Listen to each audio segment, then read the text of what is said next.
तो writing essentials को ही हम इस वीडियो में कंटिन्यू कर रहे हैं। जो नेक्स्ट स्टेप है after all the things that I discussed in the last video, that is to avoid jargon or to explain it.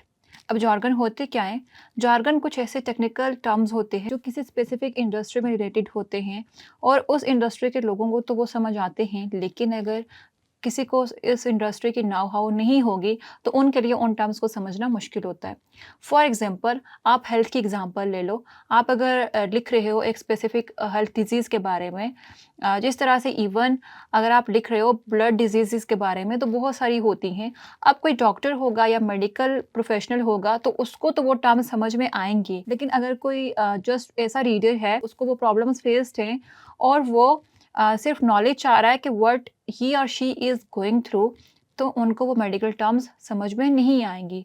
So you will have to explain. इसी तरह से अगर हम टेक्नोलॉजी की एग्जांपल ले लें, तो एक ऐसा पर्सन जो टेक्नोलॉजी से फ़ेमिलियर होगा या टेक सेवी होगा, उसको तो वो टर्म समझ आएँगी। एक ऐसा बंदा जिसको अभी टेक्नोलॉजी की नाउ हाउ नहीं है या ही और she is trying to learn something, तो उसके लिए वो टेक्निकल टर्म्स को समझना मुश्किल होगा। So the best practice is to avoid them when you can. लेकिन जब अवॉइड करना पॉसिबल ना हो तो आप उनको एक्सप्लेन करोगे।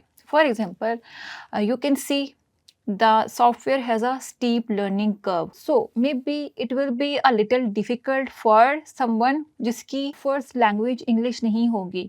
तो आप इसको इस तरह से लिख सकते हो, the software is hard to learn at first, it is easy। अब जिस इंसान को बेसिक इंग्लिश की अंडरस्टैंडिंग होगी वो इसको आराम से समझ जाएगा। लाइकवाइज यहाँ पे एक वर्ड है सिटी स्कैन। लेट से आप एक आर्टिकल लिख रहे हो जिसमें आपको सिटी स्कैन के बारे में कुछ लिखना है, आप जस्ट वहाँ पे लिख रहे हो सिटी स्कैन। तो अब मे बी पढ़ने वाले को इस टर्म की समझ ना हो कि ये क्या होता है, सो आप शॉर्टली उसको एक्सप्लेन करोगे कि आखिर सिटी स्कैन है क्या। Like you can see here, it is an imaging test using x-rays to create detailed cross sectional images of the body. तो हमने एक्सप्लेन कर दिया कि सिटी स्कैन होता क्या है। इसी तरह से एक मेडिकल टर्म है या मेडिकल कंडीशन है जो हमने मेंशन की हुई है, डिस्फेजिया।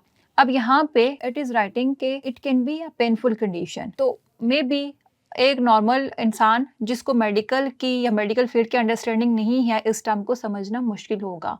या मे बी अभी आपको भी ये टर्म सुन के ना समझ रही हो कि ये क्या है, लेकिन अगर आप नेक्स्ट देखें तो हमने एक्सप्लेन किया हुआ है कि इट इज़ डिफ़िकल्टी स्वेलोइंग। सो हमें समझ आ गया कि एक मेडिकल कंडीशन है जिसमें होता है क्या है कि आपको कोई भी चीज़ स्वेल करने में डिफ़िकल्टी होती है। तो that is how you explain jargon.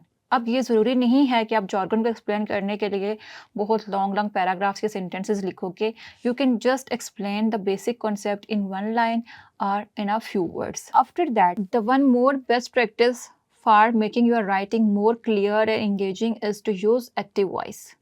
Active voice से क्या होता है कि आप जो है वो सब्जेक्ट पे ज़्यादा फोकस कर रहे होते हो, जिससे राइटिंग क्लियर भी होती है और इंगेजिंग भी होती है।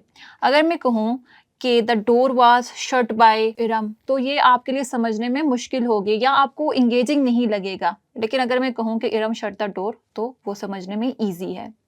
Likewise, the project was completed by the team. अब ये पैसिव वॉइस में हमने लिख दी है। अगर हम इसको जस्ट एक्टिव वॉइस में लिखेंगे कि the team completed the project, तो वो समझना भी इजी है और पढ़ने में भी it looks engaging. You can C one more example here, the cake was baked bye John. अब ये भी पैसिव वॉइस है, हम इसको एक्टिव में किस तरह से लिखेंगे? John baked the cake and it is easy to read and engaging as well. Active voice जितना भी आपके लिए पॉसिबल हो यूज करें। देयर कम सम सेंटेंसेस या ऐसी सिचुएशन हो जाती है कि जहाँ पे पैसिव को अवॉइड करना मुश्किल होता है, but in such cases you can use that too. But जो आप उसमें उसकी फ्रिक्वेंसी रखोगे वो बहुत कम होनी चाहिए। For example, if you are writing 10 sentences, तो it there can be 1 or 2 sentences जो पैसिव में हो, बाकी आपने एक्टिव में ही यूज़ करने हैं। Then there is one more thing जो आपकी राइटिंग को इंगेजिंग बनाती है, that is using short sentences. Ideally you should write sentences between 20 to 25 words because they look complete and वो पढ़ने में भी ईजी रहते हैं। अगर आपके सेंटेंसेस बहुत लॉन्ग हैं, फॉर एग्जांपल 30 या 40 वर्ड्स के हैं, तो वो पढ़ने में भी कॉम्प्लिकेटेड लगते हैं और रीडर को फ्रस्ट्रेट कर सकते हैं। अब ये कोई हार्ड एंड फास्ट रूल नहीं है कि आपका सेंटेंस हमेशा 20 से 25 वर्ड्स का होना चाहिए, but most of your sentences should have 20 to 25 words. And you can add variety. You can even use one-liner या one-word sentence. You can have sentences less than 25 words or 20 words. You can have sentences more than these words, but कोशिश करें कि जो बहुत ज़्यादा लंबे sentence हो, 25 से अबव हो या 30 वर्ड से अबव हो, वो बहुत ज़्यादा ना हो. 1 or 2 such sentences are fine, but above that is not fine. So अभी मैं आपको एक एग्जाम्पल दिखाती हूँ जिसमें हम एक लॉन्ग सेंटेंस को ब्रेक डाउन भी करेंगे और उसको मैं ये सारी प्रैक्टिसेस यूज़ करते हुए ईजी टू रीड भी बनाऊंगी, एंड आप खुद ही उसमें डिफरेंस देख लेना. सो यहाँ पर आपको एक सेंटेंस नज़र आ रहा है. It has around 6 lines and just 1 sentence है. नाउ इमेजिन, आप इसको एक नज़र पढ़ के देखें. मे बी आपको पढ़ के ही समझ नहीं आ रहा होगा कि ये सेंटेंस क्या है या what I am trying to say in this sentence. And you can see, अगर हम उसको पढ़ भी पा रहे हैं तो वो इट साउंड्स बोरिंग, आप उससे कनेक्ट नहीं कर पाओगे या आपको वो इंगेजिंग नहीं लगेगा. तो अभी हम इसको ब्रेक डाउन करते हैं. एक तो हम ये देखेंगे कि इस पूरे सेंटेंस को हम 2 या 3 सेंटेंसेस में कैसे ब्रेक डाउन करेंगे, एंड देन हम ये भी देखेंगे कि इसको हम पढ़ने में ज़्यादा इंगेजिंग या सिंपल किस तरह से बनाएंगे. Despite facing numerous challenges including a significant reduction in funding, the departure of several key team members and increasing competition from well-established companies, the startup managed to not only survive but thrive by leveraging innovative strategies, showing a strong company culture and maintaining a strong commitment to customer satisfaction. मैं इसको किस तरह से break down करती हूँ अभी आप देखें. So I can start with something like despite facing numerous challenges की बजाय मैं लिख दूंगी despite facing a lot of challenges, because the word a lot of is easier to read as compared to numerous. और आप numerous पे लिख दोगे या many लिख दो, कोई भी alternative जो easier to read है वो आप यूज कर सकते हो. अब जो reasons लिखी हुई हैं यहाँ पे including for now मैं अभी include नहीं करती. I will just write कि despite facing a lot of challenges, the startup managed to not only survive but thrive. अब मैं वो challenges को list करूंगी कि वो challenges क्या क्या थे. So I can write that it faced challenges like significant reduction in fundings को मैं लिख दूंगी, lack of funding. And then जो दूसरा चैलेंज है the departure of several key team members को मैं लिख दूंगी, many employees leaving. And then the third one is increasing competition from well established companies. So I will write it as it faced challenges like lack of funding, many employees leaving, and stiff competition from established companies. Or even I can just write stiff competition from companies already established. So I broke this sentence into 2. अब जो बाकी remaining चीजें हैं उसको मैं third में लिखूंगी. So I will write what were the things they implemented that helped them thrive. तो मैं वो लिख दूंगी कि the startup thrived by using innovative strategies such as maintaining a strong company culture and maintaining a strong commitment to customer satisfaction को मैं लिख दूंगी ensuring customer satisfaction. So that is how मैंने इस एक sentence को 3 sentences में break down कर दिया. I did this on screen. अब जब आप इसको लिखने बैठोगे, फर्दर इसमें ब्रेन स्टॉर्मिंग करोगे, आइडियाज़ लेगे, तो you can even improve this.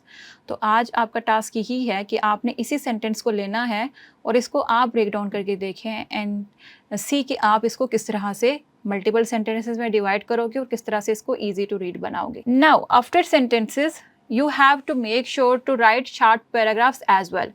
अब short paragraphs just like short sentences आपके content को easy to read बनाते हैं. Now ideally you should not exceed paragraphs more than 3 to 6 lines. Even 6 lines is more. आप कोशिश करें कि 3 to 5 lines में आपका paragraph हो. Even you can use one liner paragraphs. Depend करता है कि आपकी niche क्या है या आप किसके लिए लिख रहे हो. Depending on that you can break down paragraphs. अब यहाँ पे आप short and long paragraphs को mix कर सकते हो. Maybe some paragraphs can be one liner, some can be 2 liner, some can be 3 to 4 lines, and some can be even 5 lines. तो अभी मैं आपको एक और एग्जांपल दिखाती हूँ ऑन स्क्रीन कि हम एक लॉन्ग पैराग्राफ को किस तरह से ब्रेक डाउन करेंगे शॉर्ट पैराग्राफ्स में. So you can C a paragraph here जिसमें 8 लाइंस हैं एंड आप अगर इसको फर्स्ट ग्लांस में देखोगे तो आपको चीज़ें समझ नहीं आएंगी. तो let me break it down so आपको वो चीज़ें पढ़ने में आसान लगेंगी. So is your legal site struggling to generate traffic and leads, want to scale your practice. इसको मैं एक लाइन में कर देती हूँ. Then I will start this 96% of people prefer using a search engine. इसको मैं सेकेंड पैराग्राफ करती हूँ and then maybe I can start from here you see the importance of online presence. इसको मैंने थर्ड पैराग्राफ कर दिया. And then जहाँ से मैं ये बता रही हूँ कि in this article what I am going to share, उसको मैंने एक और पैराग्राफ कर दिया. सो अब ये जो आपके सामने टेक्स्ट है ये पढ़ने में भी ईजी है और प्रेजेंटेबल भी लग रहा है. So that is how you break down paragraphs जहाँ पे भी पॉसिबल हो, अगर आपको लग रहा है कि पैराग्राफ्स को ब्रेक डाउन करने से आपके आइडियाज़ डिस्टर्ब नहीं हो रहे, तो वहाँ पे ब्रेक डाउन करें। So these were a few things about making your writing high quality and more clear. मिलते हैं नेक्स्ट वीडियो में कुछ न्यू स्ट्रैटेजीज़ के साथ।